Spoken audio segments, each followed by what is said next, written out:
नवीन गोष्ट लक्षात आली आहे की एकाच वेळी बंद पडलेली जे जन्म प्रमाणपत्र देण्याची सिस्टम आणि नवीन सिस्टम भिवंडी महापालिकेत दोन्ही सिस्टम चालू आहे. केंद्र सरकार महाराष्ट्र सरकारने आदेश दिल्यानंतरही ही जे अनियमितता भ्रष्टाचार आज लक्षात आलेला आहे. आयुक्तांनी मान्य केलं आहे की मी पुढच्या महिन्याभरात याची चौकशी करतो, फॅक्ट फाइंडिंग करतो. दोन्ही सिस्टम मधून माझा हिशोबाने 15 सुधारण्याच्या नावाखाली बोगस जन्म प्रमाणपत्र गेल्या काही महिन्यात देण्यात आलेले आहे. आता चेक होणार आणि योग्य कारवाई होणार.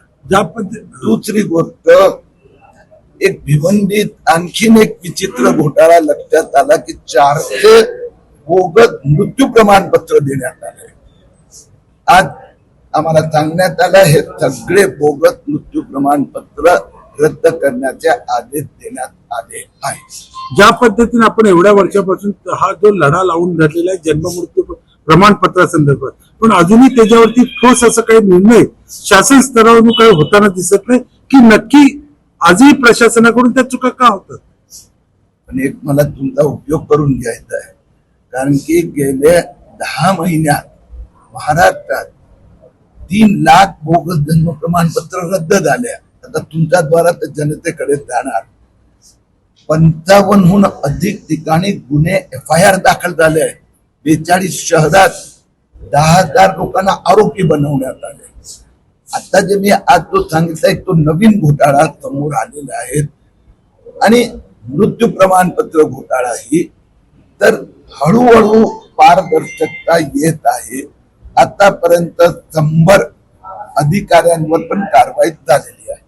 सर, मैंने गत साल का मैं उदाहरण दूं, मुंबई में 4 सोसाइटी में प्रयास हुआ था और फिर वो रोक दिया गया था. कुर्बानी जो है, मुंबई की बात करूं, भिवंडी का महेश बता सकेगा कि मुंबई में अभी 70 से ज्यादा मार्केट में उसकी व्यवस्था है, सैकड़ों दुकानों में इसकी व्यवस्था है. तो हम हाउसिंग कॉलोनी 40 में करेंगे तो वो उचित नहीं है. कुर्बानी की व्यवस्था की जाएंगी, लेकिन कुछ धर्म के नाम पर मुस्लिम गुंडे हिंदू बस्तियों में दहशत फैलाए जाने का प्रयास कर रहे, वो हम होने नहीं देंगे. धन्यवाद.